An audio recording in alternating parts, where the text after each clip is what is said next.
tanyakan terkait dengan pelatih. Kemudian tadi juga Pak Anto juga menyinggung ada beberapa nama yang sudah diintervensi dan memang gara-gara ini saya menyarankan gini, gara-gara PSIS tim-tim lain seperti langsung kebakaran, mereka langsung buru-buru ngambil pemain. Jadi wajar kalau harus hati-hati karena kalau enggak ya malah yang ada malah pemain diburu, didekati, mereka bergaining, mereka harga tinggi malah berantakan semua. Jadi memang harus hati-hati transfer.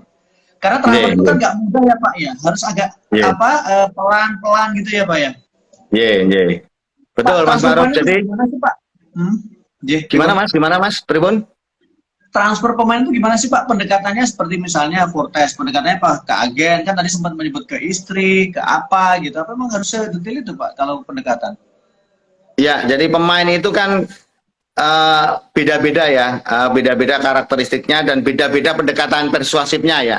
Ya seperti kayak cewek itulah. Sebagai contoh Ciro Alves itu ketika kita mendapatkan untuk menghubungi agennya, justru agennya suruh maaf, bukan Cortez, Ciro Alves ya. Kita menghubungi ke agennya rekomendasi ke Ciro Alves suruh menghubungi istrinya. Setelah istrinya baru kita ketemu ngobrol-ngobrol. Itu konteksnya beda-beda. Jadi seperti Fortes. Kalau Fortes ini memang diserahkan sama agennya. Dari agennya karena memang dari pihak sana belum ada kepastian dan Fortes juga ingin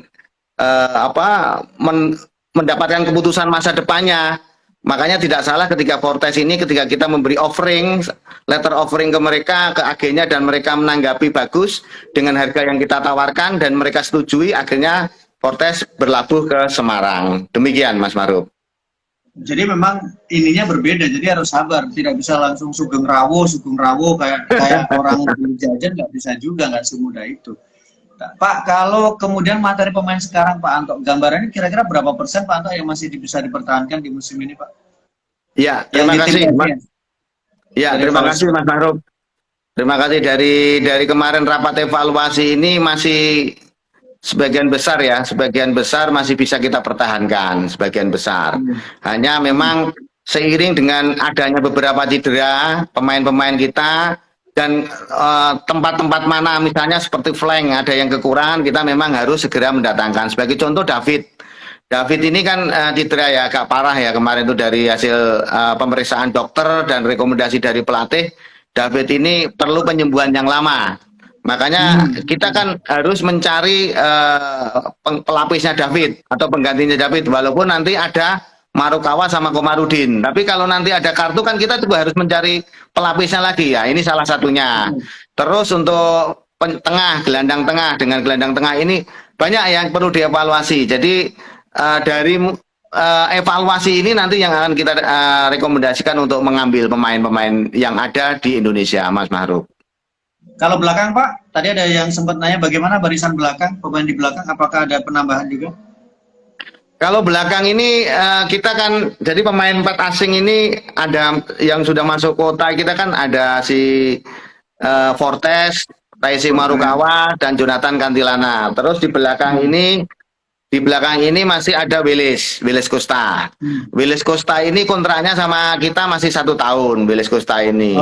Tapi kebutuhan tim itu kan dinamis ya, karena kita juga tahu bahwa tim-tim yang lain ini sekarang ini juga sangat dinamis juga ya untuk menyiapkan timnya.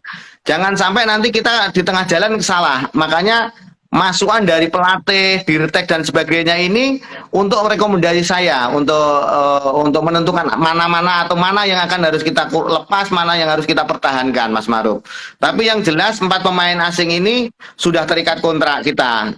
Nanti kalau lepas nanti kedepannya memang kita membutuhkan hasil evaluasi terakhirnya kita butuh misalnya di belakang atau di flank perlu lagi ya harus kita tambahkan lagi, Mas Maruf. Karena saya nggak mau nanti di tengah jalan seperti yang di putaran kemarin ya, kita bagus di awal tapi di pertengahan sampai akhir kita gembos itu. Saya nggak mau itu terulang lagi, Mas Maruf. Demikian, Mas Maruf. Butuh pematangan juga. Terus tadi ada beberapa nama pelatih yang disebut, ada Paul Munster, kemudian ada Luis Mia juga yang disarankan Pak. Luis Mia kayaknya tertarik ke Indonesia Pak, tapi meskipun timnas kayaknya. Kalau saya sih, ini saya pribadi ya Mas Maruf ya. Memang saya manajemen itu kan selalu berapat ya, berapat masukan, apalagi Mas Yoyo ini mulai muda pinter bola. Mas Wilu juga paham dengan pemain-pemain karakteristiknya. Terus yang lain-lain juga ahli bola. Nek saya ini kan hanya dari lihat secara visual aja. Tapi kalau saya secara pribadi sih, saya sangat cocok dengan karakteristiknya Aji Santoso ya, Coach Aji Santoso. Apalagi anak saya ini rekomendasinya Coach Aji, tapi itu kan Aji sudah terkunci ya, terkunci dengan Persebaya. Jadi saya sangat asik dengan gaya kepelatihannya si beliaunya ya, karakternya, takatikinya dan sebagainya. Memang itu keinginan saya, tapi tidak apa-apa. Kalau Aji kan juga sudah terkontrak dengan Persebaya. Tapi untuk yang lainnya dinamis ya. Kita kan juga harus ya, pelatih ini harus bisa menimbulkan chemistry terhadap pemain dari segala aspek ya. Itu yang akan saya inginkan, saya dapatkan. Anak-anak ini sebenarnya cocoknya dengan karakter pelatih lokal sebenarnya.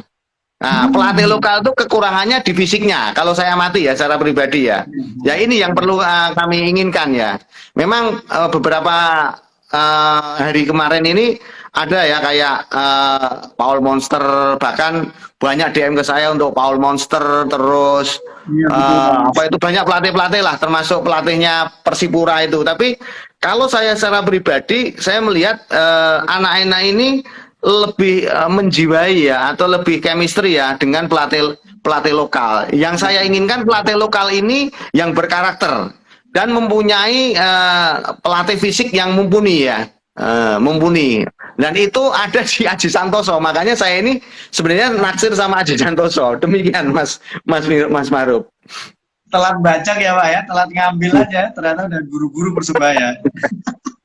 Karena Aji memang kan prestasinya luar biasa Pak ya, kan sempat dia pelatih yang kemudian pelatih terbaik di musim ini kan, meskipun timnya nggak juara kan. Unik termasuk unik. Karena biasanya kalau pelatih terbaik itu pelatih timnya juara, tapi ini Aji timnya nggak juara, tapi justru mendapatkan gelar sebagai pelatih terbaik. Wah, kalau dapat Aji keren itu. Berarti ya teman-teman masih harus sabar dulu, masih proses lah, karena musim juga masih cukup panjang juga. Tapi kalau kemudian Pak, kan PSIS bolehlah mengambil pemain dari luar gitu. Nah, kalau untuk pemain lokal, apakah ada pemain PSIS yang diincar oleh tim lain juga Pak? Dewangga lah misalnya, atau siapa yang mungkin sudah dikitik-kitik terus kemudian tiba-tiba minta naik harga dan sebagainya Pak?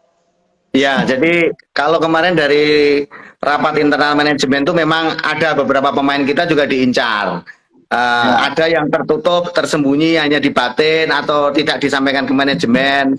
Tapi salah satunya kayak Jonathan. Jonathan ini ada beberapa yang pengen mengambil dia ya. Salah satunya Persik Kediri, Persib Bandung, PSM Makassar ini pengen memakai jasanya Jonathan Kantilana.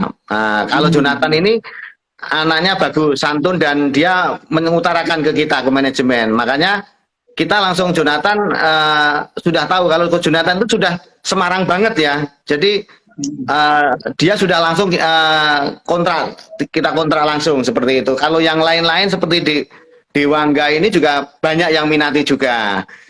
Salah satunya dari Persija. Tapi kemarin juga sudah tak sampaikan, Pak Anto aja yang jauh-jauh dari Surabaya aja ke Semarang. Maksud kamu harus dari Semarang ke Jakarta.